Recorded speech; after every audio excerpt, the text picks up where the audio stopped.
여러분, 오늘 제가 들려드릴 이야기는 대한민국 제5위 억만장자의 충격적인 비밀 실험에 관한 것입니다. 아들의 여자친구를 시험하기 위해 폐지 줍는 노인으로 변장한 재벌 회장님, 그리고 그런 사실도 모른 채 순수한 마음으로 그를 돕던 평범한 여성의 이야기죠.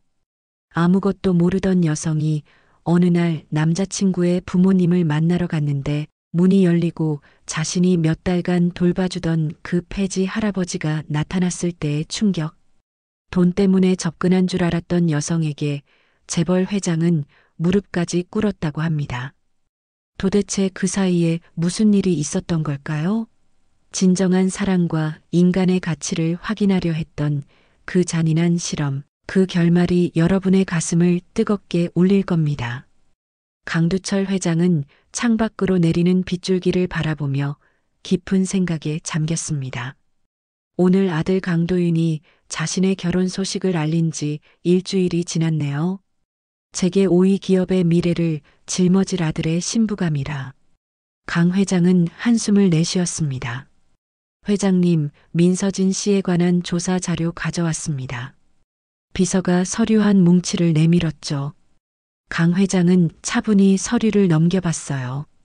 민서진, 31살, 평범한 중산층 가정 출신, 지방 국립대 졸업, 현재는 중소기업 마케팅팀 대리.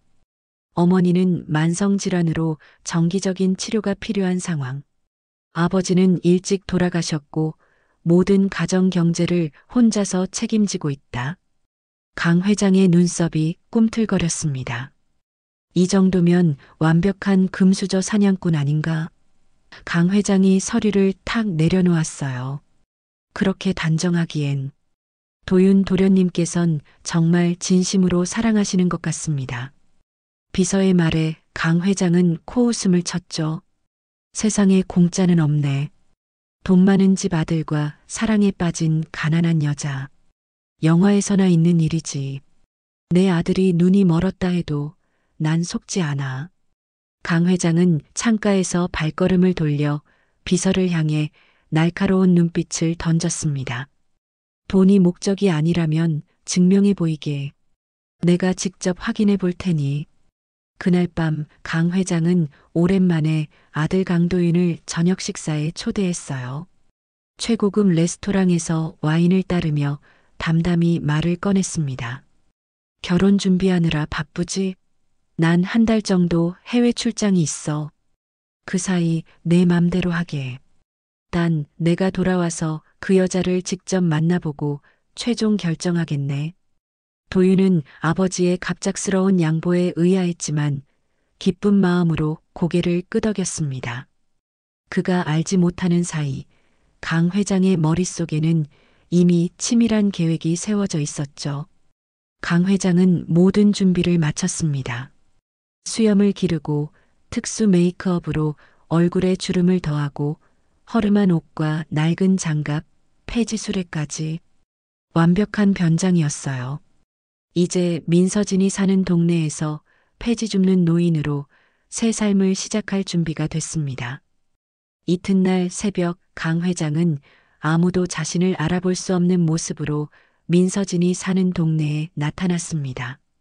낡은 수레를 끌고 골목을 돌아다니며 폐지를 줍는 모습이 어색하지 않도록 여러 차례 연습했더랬죠. 쓰레기통 주변을 살피는 척하며 서진의 아파트를 주시했어요.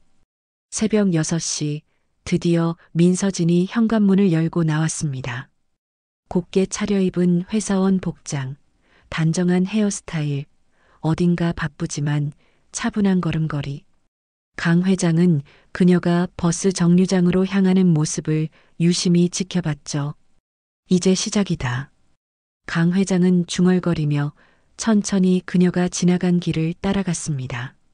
일주일이 지나고 강 회장은 완벽하게 그 동네의 폐지 할아버지로 스며들었어요.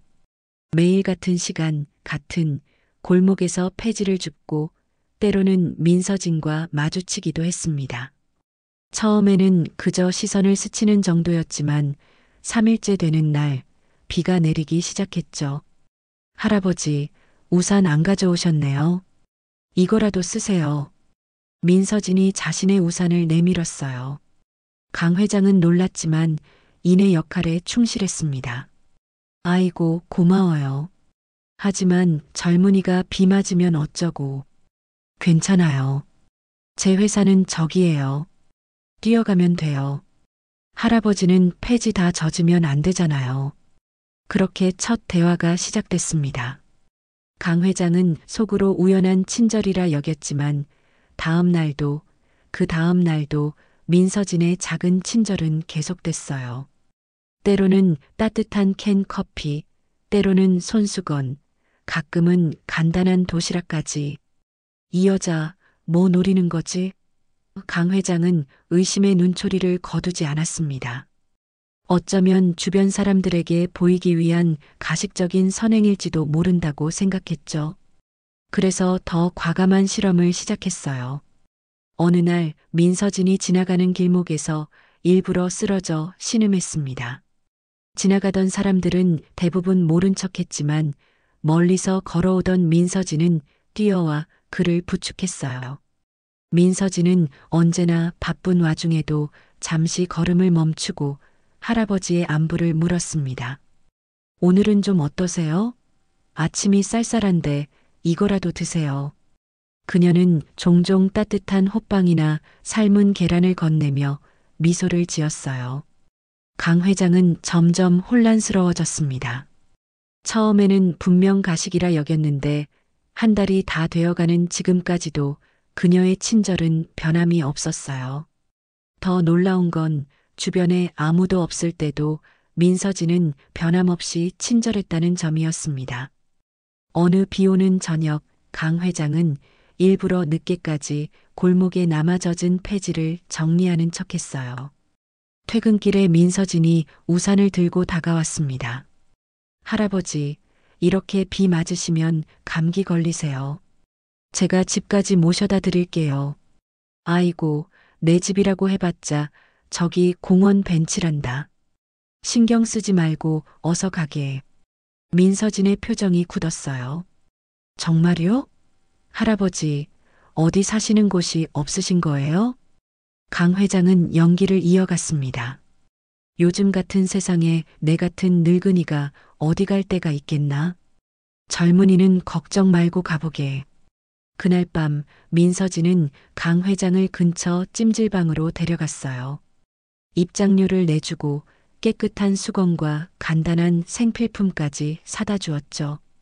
그리고는 다음 날 아침 출근 전에 다시 들러 안부를 물었습니다. 할아버지, 오늘은 좀 편히 주무셨어요? 제가 퇴근하고 다시 올 테니까 여기서 기다리세요. 제가 아는 사회복지사분이 계시는데 임시 주거지라도 마련해 드릴 수 있을 것 같아요. 강 회장은 당황했습니다. 이 정도까지 할 줄은 몰랐거든요. 단순한 동정심을 넘어서는 행동이었어요. 게다가 그녀의 표정에는 어떠한 가식도 보이지 않았습니다. 왜 이렇게까지 신경 써주는 거요? 강 회장이 물었어요. 민서진은 잠시 생각하더니 조용히 대답했습니다. 제 아버지도 돌아가시기 전에 많이 아프셨거든요. 그때 주변에서 도와주시는 분들이 계셔서 저희가 버틸 수 있었어요. 사람은 서로 돕고 살아야죠. 그 말에 강 회장은 가슴 한편이 따뜻해지는 걸 느꼈습니다. 처음으로 의심이 아닌 진심 어린 감동이 밀려왔어요. 2달째 되는 날이었습니다. 강 회장은 이제 폐지 줍는 일에도 익숙해졌고 민서진과도 매일 아침 저녁으로 인사를 나누는 사이가 됐습니다. 그런데 그날 예상치 못한 일이 벌어졌어요. 저기요, 그 할아버지. 요즘 우리 동네에서 수상한 노인네가 젊은 여자들 미행한다는 신고가 들어왔는데 당신 맞지? 갑자기 순찰 중이던 경찰이 강 회장에게 다가왔어요. 강 회장은 당황했습니다. 아니, 무슨 소리요? 난 그저 폐지나 줍는 노인일 뿐인데. 하지만 경찰은 신분증 제시를 요구했고 강 회장은 당연히 내보일 수 없었죠. 결국 신원불명의 노숙자로 경찰서에 연행되었습니다. 경찰서에서 강 회장은 곤란한 상황에 처했어요.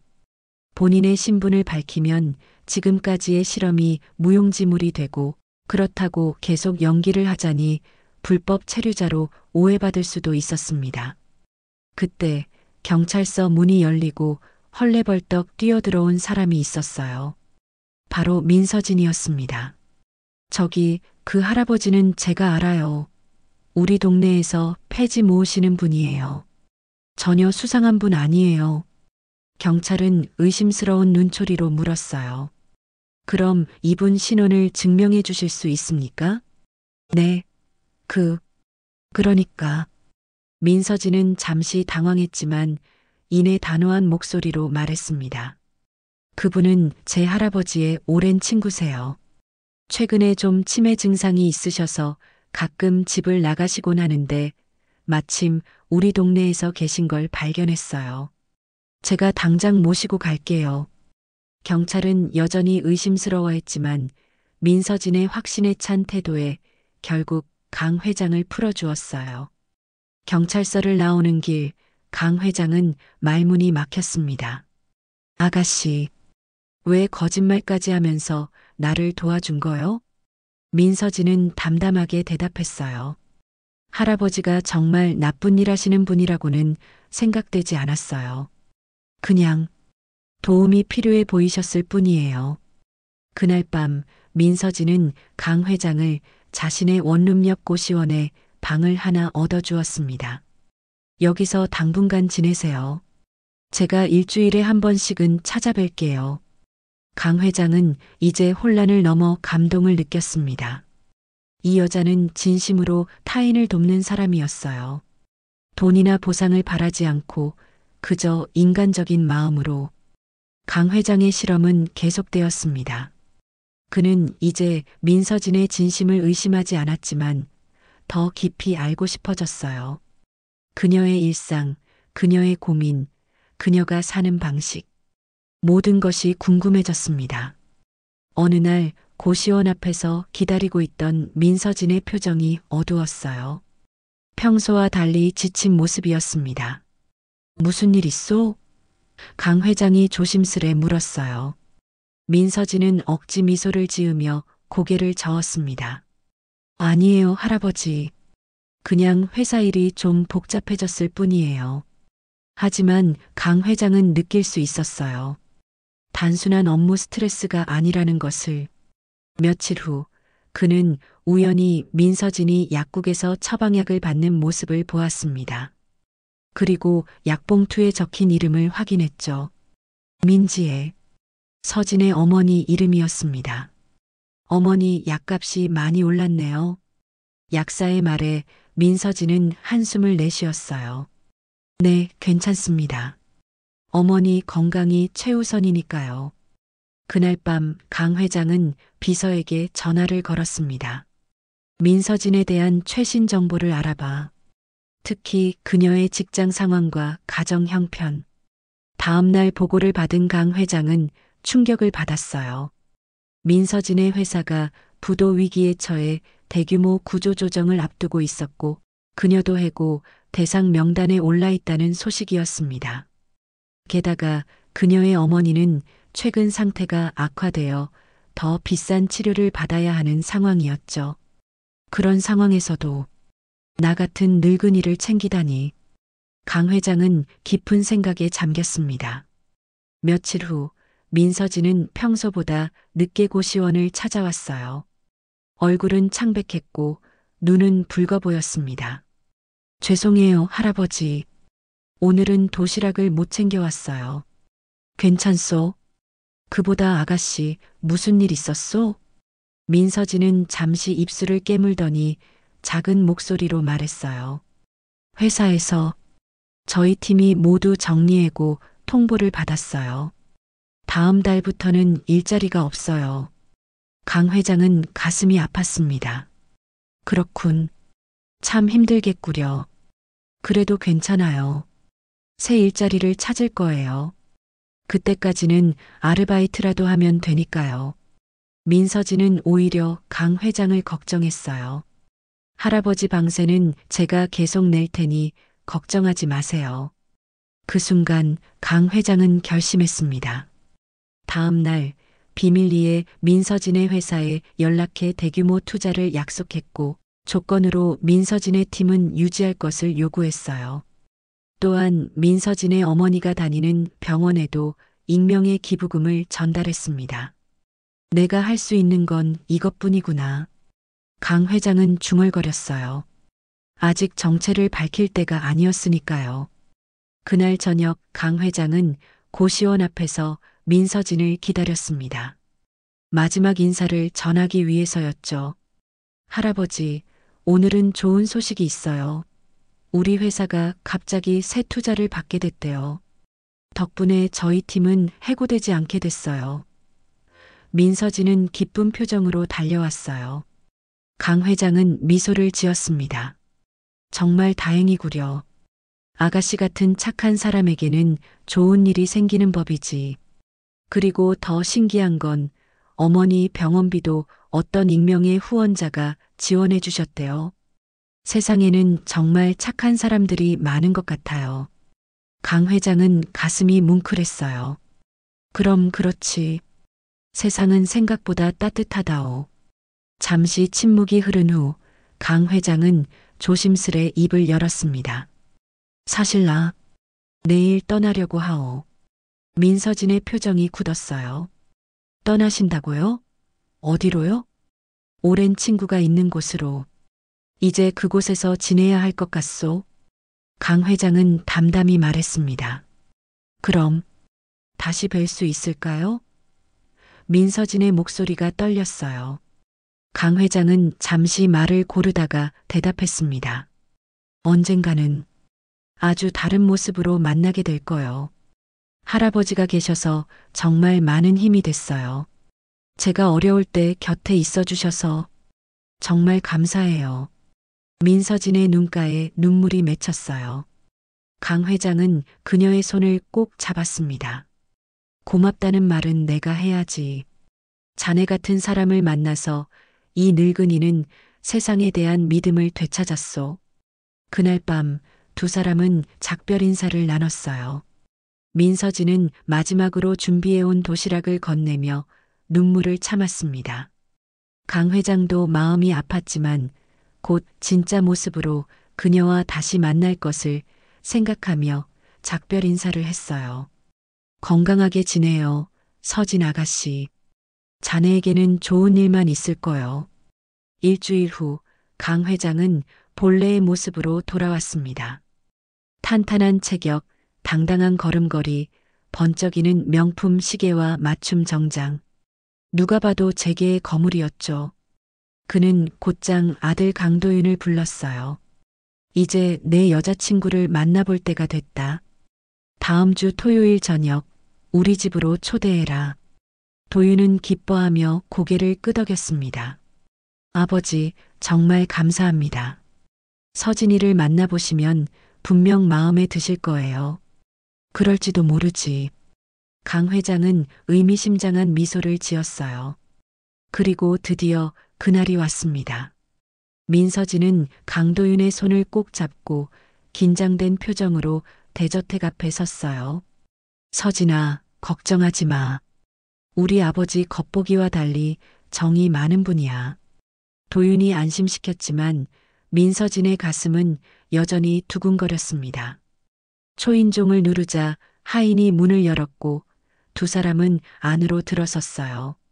넓은 거실에서 키가 큰 남자가 등을 돌린 채 서 있었습니다. 아버지, 여기 제가 말씀드렸던 민서진입니다. 도윤이 소개했어요. 그 남자가 천천히 돌아섰습니다. 민서진의 얼굴이 순간 하얗게 변했어요. 그녀의 눈앞에 서 있는 사람은 바로 그 폐지 할아버지였습니다. 물론 수염도 없고 주름도 사라졌지만 그 눈빛만은 똑같았죠. 안녕하오, 서진 아가씨. 강 회장이 익숙한 목소리로 말했어요. 민서진은 그 자리에 얼어붙었습니다. 다리에 힘이 빠져 주저앉을 것만 같았어요. 입에서는 작은 탄식이 새어나왔습니다. 할아버지. 도윤은 당황한 표정으로 두 사람을 번갈아 바라봤습니다. 서진아, 무슨 일이야? 아버지를 어떻게 아는 거야? 강 회장은 천천히 민서진에게 다가갔어요. 이럴 줄 알았소. 많이 놀랐지? 미안하오, 서진 아가씨. 민서진의 눈에서 눈물이 흘러내렸습니다. 그것은 배신감, 충격, 혼란이 뒤섞인 복잡한 감정이었죠. 전부 연기였던 거예요? 왜 이런 짓을?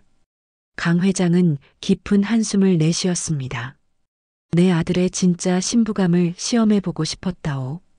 돈 많은 집 아들과 사귀는 여자가 정말 순수한 마음인지 아니면 도윤이 분노에 찬 목소리로 아버지의 말을 끊었어요.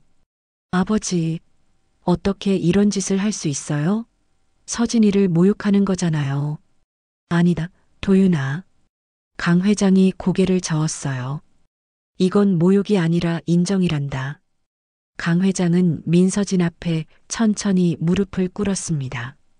평생 누구에게도 고개 숙인 적 없던 강 회장이었지만 이제 그의 눈에는 진심 어린 사과와 존경의 마음이 담겨 있었어요. 서진 아가씨, 이 늙은이의 비열한 계략을 용서해 주시오.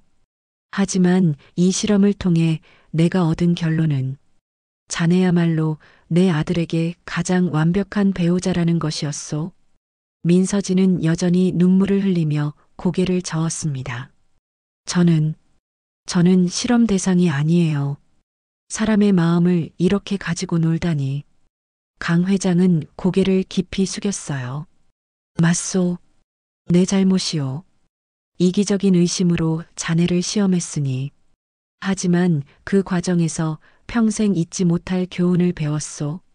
진정한 조건 없는 사랑과 배려가 무엇인지를. 도윤은 서진의 손을 잡고 위로했습니다. 서진아, 정말 미안해. 아버지가 이런 짓을 할 줄은 몰랐어. 민서진의 눈에서는 여전히 눈물이 흘렀지만 이제 그 눈빛은 조금 달라졌어요. 분노와 함께 묘한 이해의 빛이 깃들기 시작했습니다. 그럼 제 회사의 투자자도 어머니 병원비를 내준 익명의 후원자도. 강 회장이 고개를 끄덕였어요. 그렇소.